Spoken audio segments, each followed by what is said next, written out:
Ils chantent fort, les oiseaux. Bon, je fais une petite pause dans la préparation de mes affaires pour la Gravel of Legend qui a lieu dans 2 jours. Je fais une petite pause pour aborder le petit sondage que j'ai fait sous YouTube sur le ton de la plaisanterie, je l'avoue. Il y a l'une de ces questions qui vous a attiré et qui m'a surpris. Ce qui m'a surpris, c'est que c'est celle qui vous a attiré le plus. Il n'est pas question de mes nouvelles Roval CLX2, il n'est pas question de mon Garmin 1040, quoique elle est juste en dessous. Il est question des raisons pour lesquelles je me mets à la course à pied. Je vous dis que je vous parlerai de cette montre, mais je crois que c'est surtout les raisons pour lesquelles je me suis mis à courir à pied qui vous intéressent. Et ça me surprend. Je vais vous expliquer. Enfin, je vais tenter de vous expliquer, parce que comme je le dis souvent, les choses sont issues de centaines de circonstances, que parmi ces centaines de circonstances, le cerveau est capable d'en voir 10 ou 15, et qu'on va personnellement donner la priorité à 3 ou 4 de ces raisons. Donc, je ne sais pas réellement, vraiment, quelles sont toutes les variables qui font que j'ai décidé de me mettre à la course à pied, mais j'en ai détecté 3 ou 4 et je vais vous les exposer. La première de ces raisons est une raison de santé. Il y a quelques jours, ma femelle est tombée sur un documentaire qui parlait du corps humain. Et dans ce documentaire, ils abordaient l'ostéoporose, un sujet sensible quand on devient âgé, et encore plus quand on est une femme, puisque les femmes sont beaucoup plus sujettes que les hommes à l'ostéoporose. L'ostéoporose, qu'est-ce que c'est? C'est une perte de densité osseuse, on va dire. Je schématise, je ne suis pas un médecin ni expert. En gros, en vieillissant, vos os deviennent plus poreux et plus fragiles. Il y a plein de circonstances aggravantes, autres que la vieillesse. Il y a des facteurs génétiques, des facteurs d'alimentation, etc., etc. Mais l'un de ces facteurs est la vieillesse, et surtout le manque d'activité sollicitant le squelette. Dans ce reportage, un médecin dit avoir reçu un môme de 25 ans pratiquant à outrance la bicyclette. Depuis tout petit. Ce gars ne faisait que du vélo. Et ils ont détecté chez lui une perte de densité osseuse. Du coup, ce médecin, avec d'autres scientifiques, ont lancé une étude sur une cohorte de cyclistes, et ils ont vraiment détecté que le vélo étant un sport porté, si on s'y a donné à outrance, sans avoir d'autres activités provoquant des chocs, eh bien il y avait une perte de densité osseuse. Et dans la tête de ma femelle, ça a fait tilt. Elle m'a expliqué ça, et ça a fait tilt immédiatement dans la mienne. Depuis que j'ai arrêté de travailler, je suis ou à mon bureau, ou sur mon vélo. Je ne vais plus au travail en marchant, je ne monte plus, je descends plus des escaliers, je ne me promène plus sur des kilomètres de salons dans les festivals. Bref, je suis sans arrêt porté. Je suis ou à mon bureau en train de bricoler, ou sur mon vélo en train de pédaler. Ce qui a vraiment fait tilt, c'est que c'était juste après le fait que je me sois pété la gueule au Ventoux avec mon gravel. J'ai mis 4 à 5 semaines à me remettre de mon choc sur la côte. Et je me suis dit que c'était potentiellement dû à ça, au fait que mes os se fragilisaient puisque je ne les sollicitais plus. Alors bien évidemment, je n'ai pas d'ostéoporose, clairement non. J'ai eu des activités plus jeunes où j'ai pu travailler ma densité osseuse, mais c'est par prévention. Je me suis dit, mon pote, si tu continues à faire que du bureau et que du vélo,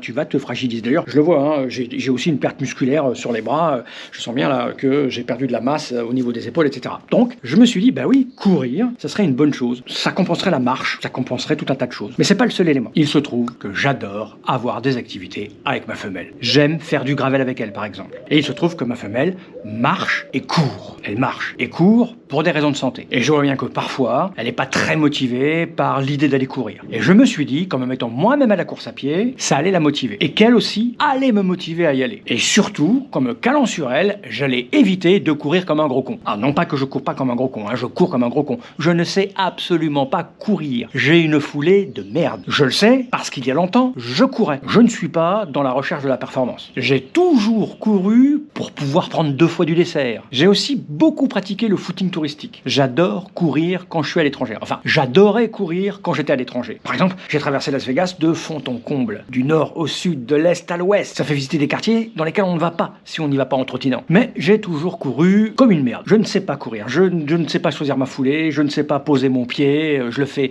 de manière naturelle. C'est très technique la course à pied. Ceci dit, je pourrais demander des conseils autour de moi. Je connais d'excellents coureurs et de tout genre. Des coureurs de sprint et des coureurs de longue distance, voire de très très longue distance. Mais c'est pas l'objectif. Peut-être que je demanderai conseil histoire de pas m'abîmer la santé, mais ce que j'ai envie de faire, c'est de trottiner. En fait, je ne cours pas, je trottine. Une autre variable, c'est que je suis en train de me mettre à participer à des événements. Comme là, dans quelques jours, c'est 317 km entre Arromanches et Angers. Et pour ça, il vaut mieux être en forme. Et je me souviens qu'à une époque, quand je faisais des courses cyclistes, oui, j'ai fait des courses cyclistes pendant 1 an et demi, c'est une époque où j'étais plutôt en forme et je me souviens que je faisais du vélo et je trottinais à pied aussi en même temps. Et ça a compensé les manques d'entraînement que je pouvais avoir à vélo. En gros, comme je ne sais pas courir, mon cœur monte tout de suite très haut. En courant très rapidement, mon rythme cardiaque atteint des seuils que je n'atteins pas facilement à vélo. En tout cas, pas dans le peloton. Je suis toujours à l'arrière, planqué, donc mon cœur monte très très rarement au top. Alors que quand je cours à pied, dès le départ, boum, 160. Et donc quand je cours 30 minutes, 1 heure, eh bien ça me travaille tout le champ cardiaque. Donc c'est un bon complément. Je dirais même plus un excellent complément. Et puis, je me suis dit que à l'âge que j'ai,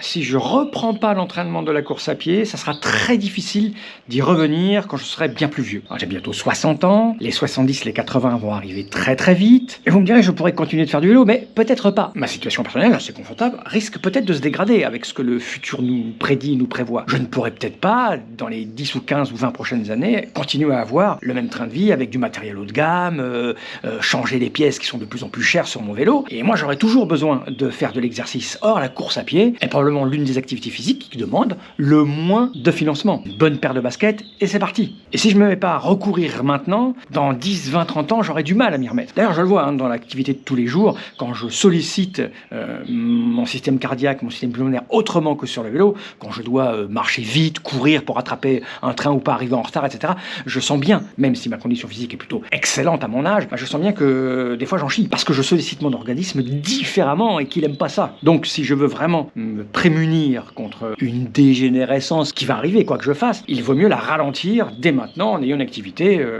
où je vais solliciter des muscles et des aptitudes que j'ai laissé tomber depuis quelque temps. Et puis, le dernier élément qui va entrer un peu en contradiction avec ce que je disais tout à l'heure sur le système économique, c'est que j'avais envie d'acheter une montre connectée, comme cette montre Garmin que je porte au poignet depuis maintenant 3 semaines et qui prend en permanence mes pulsations cardiaques, mon taux d'oxygène dans le sang, qui analyse mon sommeil, etc. Ça me permet d'avoir des données supplémentaires pour la gestion sur mon vélo. Je ferai une vidéo spéciale où je parlerai du 1040 et des nouvelles fonctions Stamina qui me paraissent absolument incroyables et je sais déjà que je ne pourrais pas m'en passer. Je vais d'abord vérifier si ça correspond à exactement ce que j'ai dans la tête sur la longue distance que je vais pratiquer ce week-end, les 317 km, voir si ça correspond un petit peu à l'idée que je me fais. Mais les quelques essais que j'ai pu faire là sur mon vélo me semblent des données absolument incroyables. Et pour pouvoir le gérer le mieux possible, il y a besoin de plus en plus de data et cette montre va récupérer des data qui vont permettre de gérer au mieux ma stamina. Donc il y avait un petit caprice aussi de l'envie d'avoir ça. Et cette montre, j'en suis satisfait, mais à un point où vous ne pouvez pas imaginer. Je n'arrive plus à m'en passer. J'adore, ça me dit en permanence les calories que j'ai consommées en activité, par rapport à la nuit, par rapport au repos que je peux avoir, ça m'indique mon niveau de stress, ça m'indique tout un tas de trucs, mon body battery, plein de petites fonctions dont on peut se passer. Il est vrai, mais comme j'aime à le dire, on peut aussi se passer d'une montre qui nous donne l'heure. Il suffit de regarder le soleil, de faire le calcul du décalage qu'on peut avoir avec le soleil, et on a l'heure, il n'y a pas besoin d'une montre. Et pourtant, c'est quand même plus précis qu'une montre. Bref, je reviendrai peut-être sur l'explication de comment fonctionne cette montre et comment je vais la coupler avec mon Garmin 1040 Solar, parce que ce sont des instruments absolument incroyables pour gérer au mieux sa santé. Parce que tout est là, tout est vraiment dans l'idée de gérer au mieux sa santé, de vieillir dans un corps le plus résistant, le plus longtemps possible. C'est ça l'idée, et pas autre chose. Même si parfois on peut avoir l'esprit chafouin du compétiteur, quelques secondes, l'essentiel dans la pratique, en tout cas la mienne telle que je le conçois, c'est prendre soin de sa santé. Voilà, allez, je vais aller finir de préparer mes affaires.